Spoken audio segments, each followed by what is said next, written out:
Bienvenidos a este programa de Ruta Electoral 2024.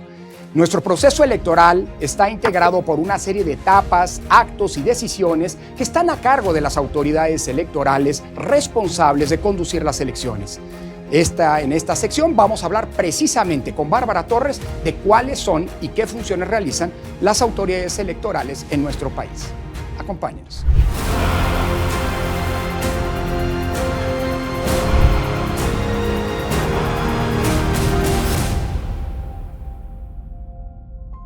¿Cuáles son, Bárbara, para poder tener un mapa general, las autoridades electorales que vamos a ver en acción a lo largo de las siguientes semanas y meses durante esta que es la elección más grande de nuestra historia? Lorenzo, mencionábamos en efecto ya en el programa anterior que tenemos, podemos distinguir dos grandes tipos de autoridades y dos niveles. Tenemos por un lado autoridades de naturaleza administrativa que organizan la elección y autoridades jurisdiccionales que a través de jueces y juezas resuelven los conflictos que se puedan ir presentando. Lo que yo te propongo es que empecemos por las autoridades administrativas, avancemos después con las jurisdiccionales, hablando de estos dos niveles que también habíamos platicado, nacional y local, sobre todo porque en el caso de las autoridades administrativas tuvimos un cambio muy interesante a partir de la reforma electoral de 2014. En efecto, Bárbara, antes de 2014 teníamos un modelo electoral muy distinto al que hoy contamos. Antes de 2014 era muy fácil distinguir las elecciones federales para presidente, Senado y Cámara de Diputados federal, justamente, que estaban a cargo del entonces Instituto Federal Electoral. Correcto. Y, por el otro lado, las elecciones locales en cada uno de los estados eran responsabilidad de órganos que no estaban vinculados entre sí y que no tenían tampoco una relación con el Instituto Federal Electoral, más allá de una eventual colaboración esporádica. La reforma del 2014 pretendió generar o provocar que todas las elecciones en el país, sin importar en que fueran federales y locales, tuvieran los mismos estándares, tuvieran los mismos procedimientos, estuvieran a cargo de organismos electorales muy similares entre sí. Es decir, buscó homogeneizar y estandarizar el modo en el que se hacían las elecciones en el país. Por eso, el IFE, de ser un órgano federal, transitó al INE, un órgano nacional responsable como rector del nuevo del Sistema Nacional de Elecciones, de supervisar, acompañar e intervenir en todos los procesos electorales. El INE es probablemente el mejor ejemplo de este sistema electoral nacionalizado que hoy tenemos en México. Pero, Bárbara, ayúdanos a entender cuáles son las funciones que el INE cumple justamente en este nuevo modelo. Para responder esta pregunta, Lorenzo, podemos traer incluso a colación aquella metáfora que usamos también en el programa anterior sobre la idea de esta, orquesta sinfónica, ¿no? Actuando con muchas instituciones al mismo tiempo, pero donde cada una de ellas sabe perfectamente qué hacer, dónde intervenir, en qué momento sí, en qué momento no. En el caso del INE, distingamos entre elecciones federales y elecciones locales. Cuando se trata de elecciones federales, es decir, Presidencia de la República, Cámara de Diputados o Cámara de Senadores, al Instituto Nacional Electoral se encarga de realizar todas las actividades que tengan que ver con llevar a cabo esa elección. Es decir, en otras palabras, es el responsable único, ¿no?, de llevar a buen puerto la organización de esas elecciones. Como el IFE lo era en el pasado, es decir, eso Correcto, no cambió. Exactamente. Y cuando digo todo, es todo. O sea, el INE se encarga de seleccionar a los funcionarios de casilla, el INE define los tiempos, el INE imprime materiales y boletas electorales, el INE fiscaliza, el INE da los resultados preliminares. Es decir, de principio a fin es una elección que le corresponde en su totalidad al Instituto Nacional Electoral. Pero la cosa cambia cuando se trata de elecciones locales. Claro, en efecto, el INE ahora está involucrado, a diferencia de lo que era el IFE, en las elecciones locales, pero no actúa solo como ocurre, como lo acabas de decir, en las elecciones federales, sino que tiene que realizar un trabajo coordinado con los OPLE, los organismos públicos locales electorales, que son los órganos que existen en cada uno de los estados del país. En las elecciones locales, ya sea para gobernador, congresos locales o ayuntamientos, el INE tiene que trabajar de la mano de estos órganos. Y para poder entender qué responsabilidades, qué le toca hacer a cada uno, al INE o al OPLE, según sea el caso, creo que vale la pena señalar lo siguiente. todo lo que tiene que ver con la instalación de las casillas en donde se va a votar por esa elección local le corresponde al INE. Le corresponde al INE definir cuántas casillas, en dónde se van a ubicar, quiénes son los ciudadanos que las van a integrar, capacitar a esos ciudadanos. Mientras que, es decir, todo hasta el día de la elección. A cargo del INE. A cargo del INE. Los soples solamente imprimen los materiales y se los pasan al INE para que puedan distribuirlos y ser utilizados. Pero en la noche de la elección ocurre una especie de cambio de estafeta.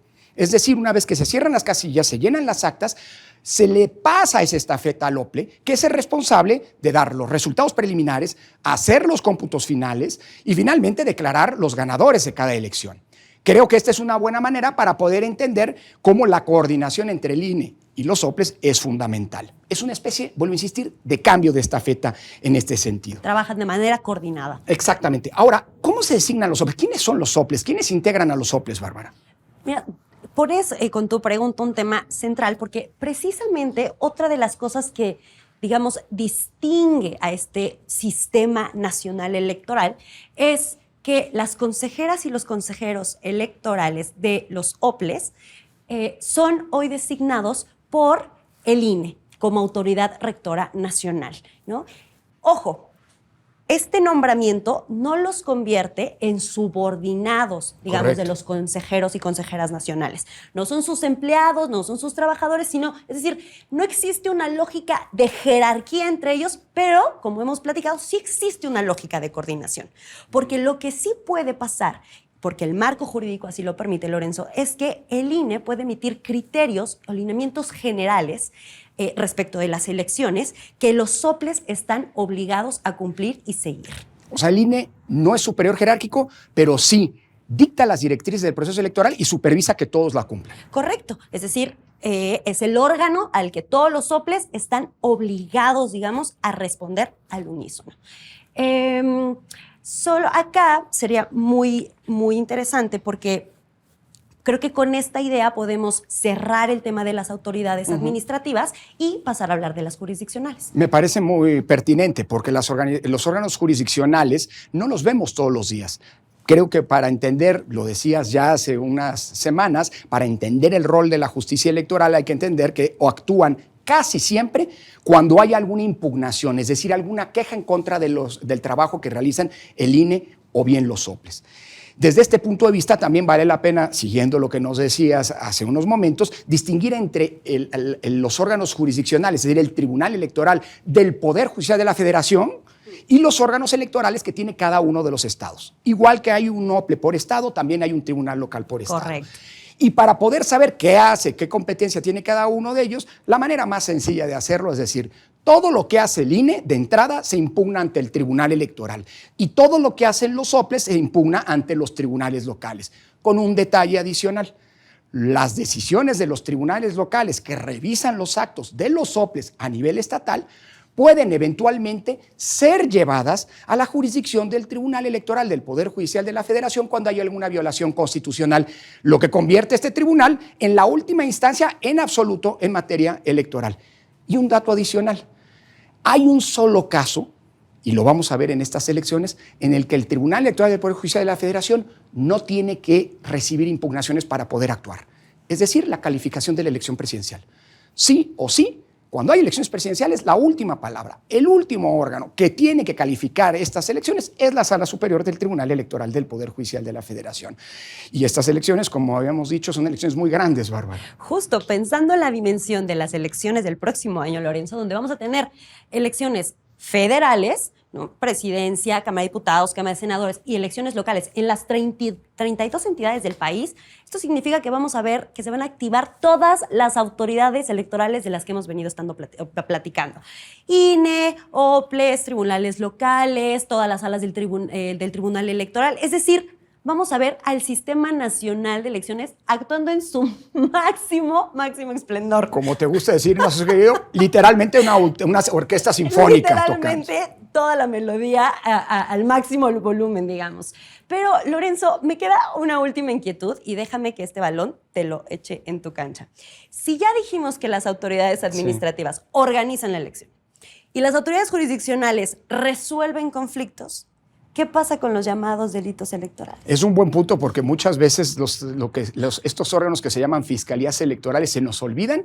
Correcto. Entre otras cosas porque no sé, y ese habrá un día que platicarlo, si han cumplido con las expectativas que se generaron debidamente. Bueno, porque la idea es que no haya delitos, ¿no? Es que las conductas electorales pueden ser ilícitas, pueden violar las normas, tanto en el plano administrativo, por ejemplo, normas de fiscalización o llenar malas o dar un mal dato, por ejemplo, al INE para el registro de electores cuando solicita su credencial, pero también esas conductas pueden también ser delitos. Es decir, violaciones a la norma que se sancionan con cárcel. Y las fiscalías electorales, tanto la federal como las locales, en donde existen, no todos los estados las tienen, son los responsables de conducir esos delitos y eventualmente llevar esas conductas ante la consideración de un juez para que imponga penas que pueden llegar incluso a la prisión.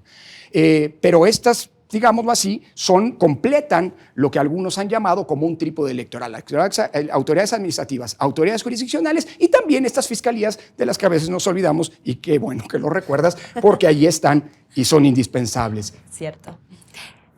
Yo creo, Lorenzo, que podemos ir, si te parece bien, pensando en las elecciones del próximo año y todo lo que hemos venido platicando, dar 5 puntos claves para entender las autoridades electorales. Como corte de caja, adelante. A ver, número 1. Todo lo que tiene que ver con las elecciones federales lo hará el INE. Correcto. Estas decisiones pueden ser impugnadas ante el Tribunal Electoral del Poder Judicial de la Federación. 2. Todo lo que tiene que ver con las elecciones locales lo harán INE más soples. Correcto. Sus decisiones pueden ser impugnadas primero ante los tribunales locales electorales. Si ahí no se resuelve el conflicto, eventualmente pueden subir ante las salas del Tribunal Electoral. 3. No importa cuál sea el tipo de elección, hay una cosa que sí o sí realiza el INE, que es fiscalizar todos los recursos. Buen punto. Aunque sean elecciones locales. Aunque sean elecciones locales. Esa es una atribución exclusiva del INE. Qué bueno que lo subrayas. 3. INE fiscaliza todas las elecciones.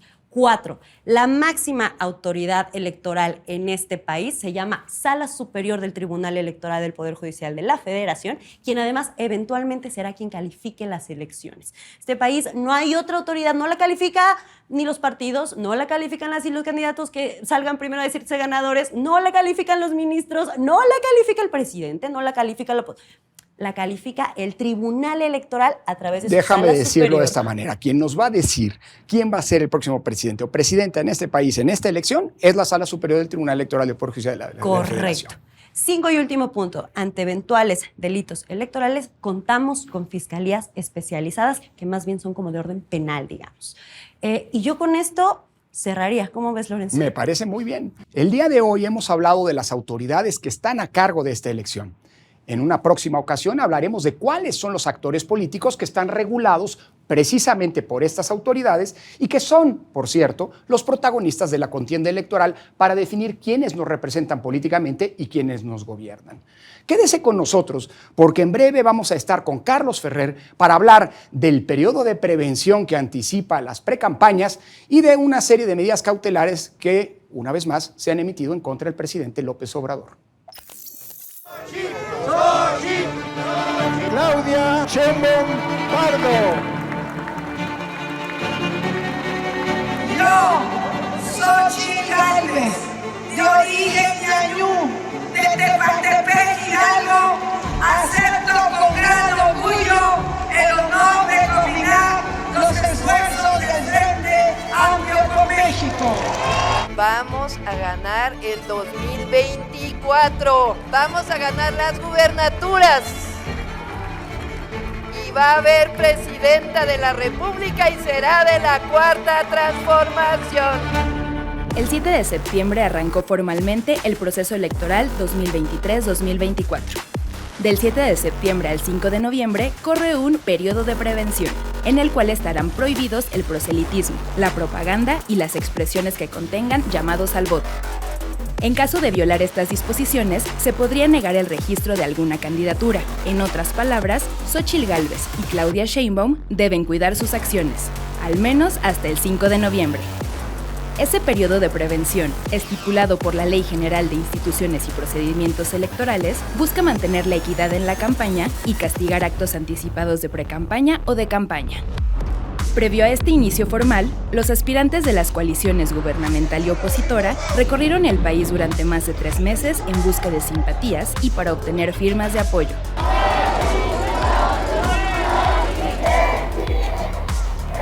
Aunque se dijo que estas actividades eran acciones internas de los partidos políticos, fue claro que se trató de una simulación política o un franco fraude a la ley. En los meses de la simulación, todos los que participaron llevaron a cabo actividades que podrían ser violatorias de la ley. Con estos actos de proselitismo, quedaba claro que todos decían buscar una coordinación de sus respectivos movimientos, pero se sabía que, logrando el objetivo, se convertirían de facto en las nominadas presidenciales. En este periodo adelantado, lo que sí llovieron fueron quejas en contra de todas las precandidaturas. El INE recibió 1,803 quejas o denuncias en contra de quienes aspiraron y aspiran a la candidatura presidencial. 996 fueron contra Morena y 807 contra los partidos que integran el FAM. El que más denuncias recibió fue Adán Augusto López, con 338, seguido de Claudia Sheinbaum, con 227, y Xóchitl Gálvez, con 196. ¡Ánimo, ánimo! De las sanciones no se ha salvado ni el presidente López Obrador, a quien el INE ordenó, el 21 de septiembre, colocar una advertencia al comienzo de su conferencia matutina. En ella se indica que la propaganda de gobierno debe ser institucional y con fines informativos, y no debe convertirse en promoción personalizada de los servidores públicos. Aunque el mandatario le dio la vuelta a la sanción y agregó su propio mensaje en que sugiere a conservadores u opositores que no la vean, a menos que quieran sufrir daño psicológico o emocional.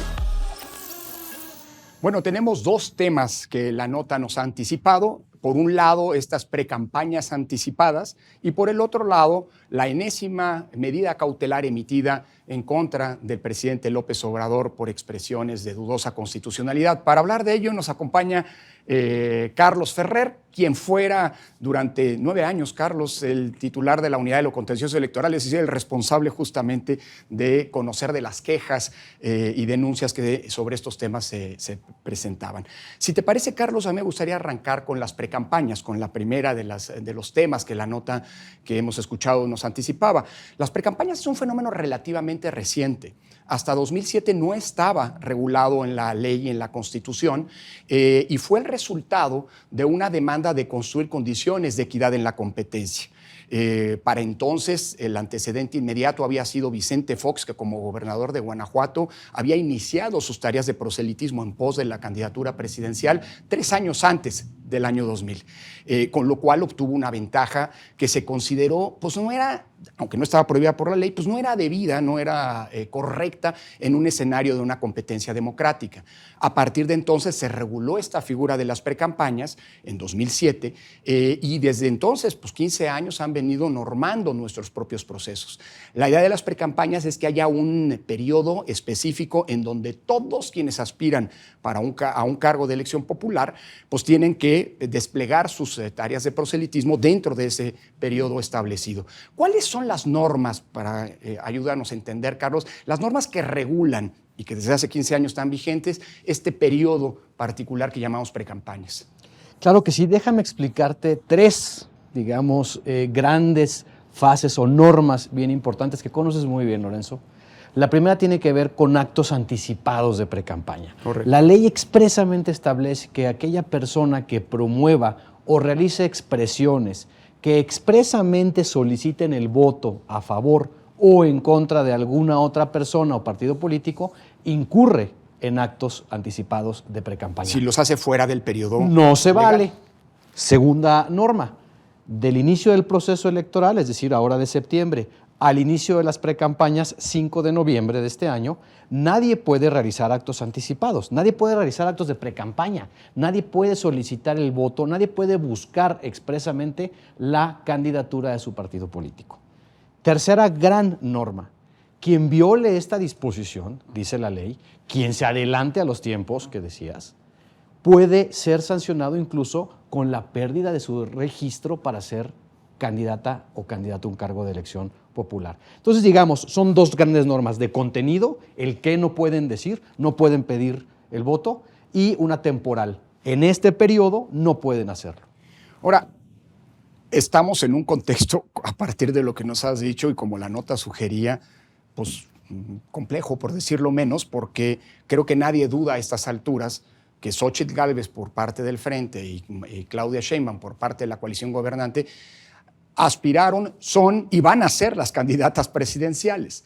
Y las precampañas, como nos mencionabas, no han comenzado. De acuerdo con la decisión del INE y lo que dice la ley, las precampañas van a comenzar en noviembre.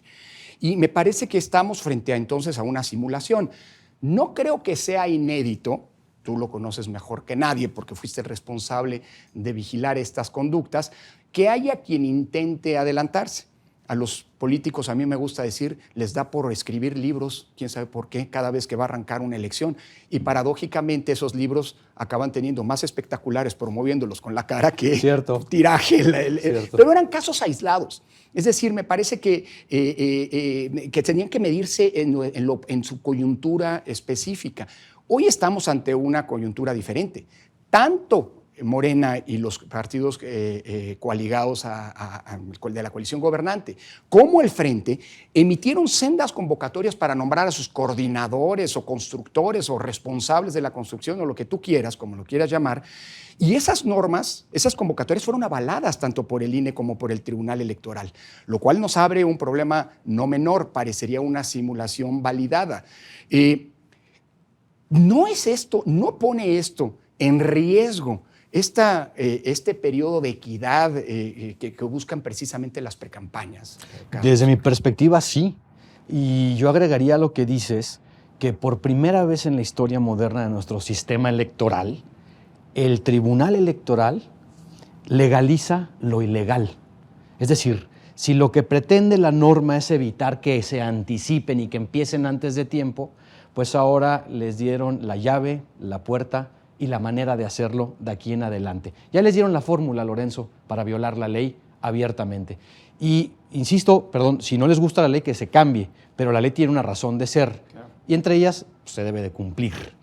Entonces, sí, es una especie de simulación de fraude a la ley. Siempre es correcto que la ley, que la política se ajuste a lo que dice la ley, no ajustar la ley a la política. Y se vale revisar las normas después de los procesos. Ahora, hay tiempos para hacerlo. Hay tiempos para hacerlo. Hoy ya no se pueden cambiar las reglas y son las que, por cierto, las que están vigentes, las que nos han dado el más largo periodo de estabilidad política de nuestra historia y que han regulado los procesos electorales en los tiempos recientes. A ver, pero esto nos abre además un problema, Carlos, que la nota ya también anticipaba.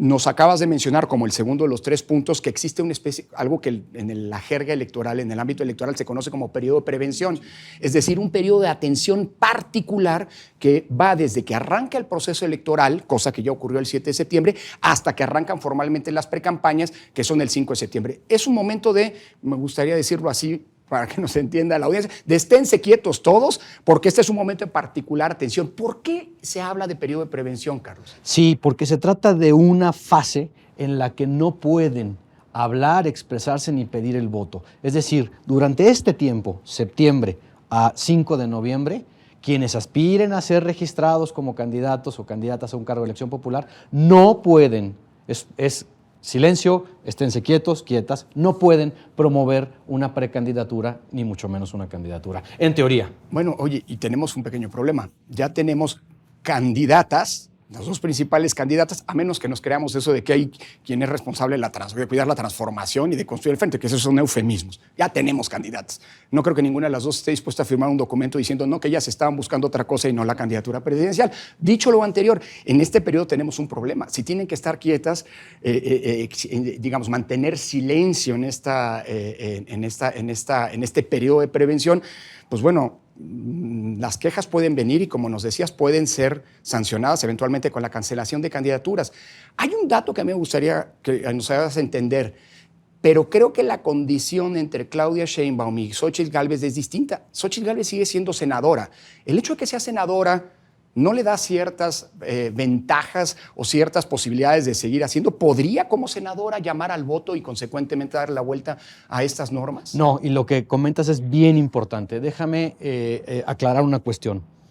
En este periodo, que significa de silencio, de contención, pueden desde luego expresarse, pueden desde luego realizar actividades sin solicitar expresamente el voto. Esta prohibición que hablábamos hace un momento.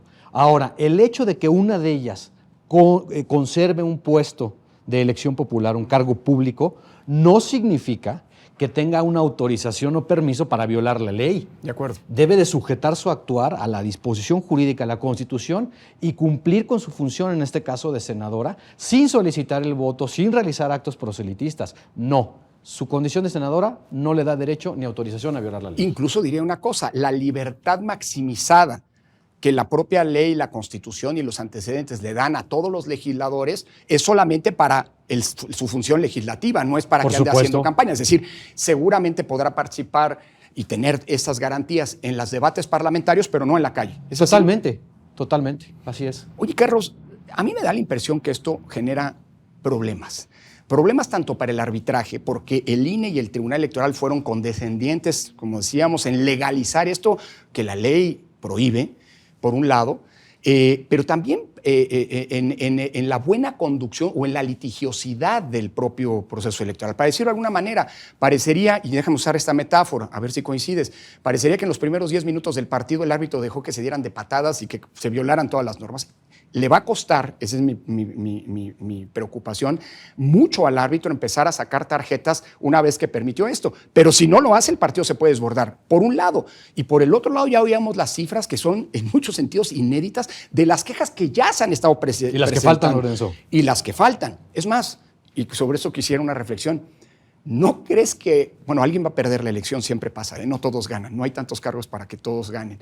Quien pierda, ¿no crees que estará impugnando al ganador porque arrancó indebidamente?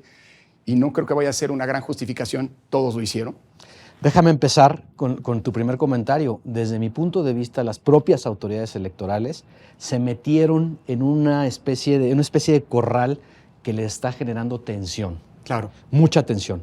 Creo que hacia adentro y hacia afuera, ¿eh? Hacia adentro y hacia afuera. Creo que se amarraron las agujetas entre un tenis y el otro, hablando de una cancha de fútbol, y ahora el propio árbitro va a tropezar. Esperemos que no sea así, pero le va a costar mucho trabajo seguir a los jugadores y sacar las tarjetas, porque ya permitió una serie de conductas de los jugadores, de la afición, de los directivos. Es decir, ya se rompieron desde mi perspectiva las reglas básicas de la equidad. Pues yo confío en que el Tribunal Electoral, por un lado, y el Instituto Nacional Electoral, por el otro, vuelvan a esta lógica que les ha granjeado mucho aprecio y reconocimiento público, el de ser un árbitro que aplica puntualmente las reglas y con imparcialidad y autonomía sanciona a quienes las infracciones. Que sea así. Carlos, pasemos al otro tema, que no es un tema menor y mucho me temo, no es un tema aislado y no va a ser la última vez que seguramente hablemos de esto. Las violaciones a la ley por parte del presidente. Acaba de emitirse una medida cautelar, lo mencionaba la nota, en la que se le pide al presidente no solamente que retire, modifique o borre de las transmisiones de 3 mañaneras ciertas expresiones que violan la Constitución, porque el presidente, hay que recordarlo, no puede hablar ni de candidatos ni de partidos durante un proceso electoral, incluso fuera. Y por otro lado, que ponga también ahora que no lo vuelva a hacer, lo que se conoce como tutela preventiva, y en tercer lugar poner una cortinilla diciendo al inicio de las mañaneras lo que dice la ley y lo que está prohibido. Nada más que ya se adelantó, le dio la vuelta y ya dijo, bueno, y por cierto, si eres conservador no veas esto. Así es el presidente. Dicho lo anterior, pues es algo grave, ¿no? El presidente ya tiene un triste liderazgo de ser el presidente en toda la historia que más veces ha violado la Constitución en materia electoral. Y no pasa nada, Carlos. ¿Qué hacer frente a esto? Déjame empezar desmontando una gran mentira, Lorenzo, que se repite con mucha frecuencia por parte del presidente. Él sostiene que está en su libertad de expresión y que puede, bajo ese escudo, decir y hacer lo que quiera. Y no es así. Las personas servidoras públicas, entre mayor sea su nivel, mayor responsabilidad y deber de cuidado tienen. No pierden su libertad de expresión, pero es una libertad de expresión acotada, limitada y regulada por la Constitución y la ley. 1. 2. La propia Constitución, de manera clara, contundente y directa, prohíbe 2 cosas rápido. Difusión de propaganda gubernamental, desde las campañas hasta la jornada electoral, y 2, utilizar los recursos públicos o aprovecharse de ellos con fines electorales. Perdón, la mañanera, como el instrumento de comunicación más potente del Estado mexicano, es un instrumento público con recursos públicos que con frecuencia vemos se utiliza con fines electorales. Déjame abordar lo que estás diciendo, que es muy importante.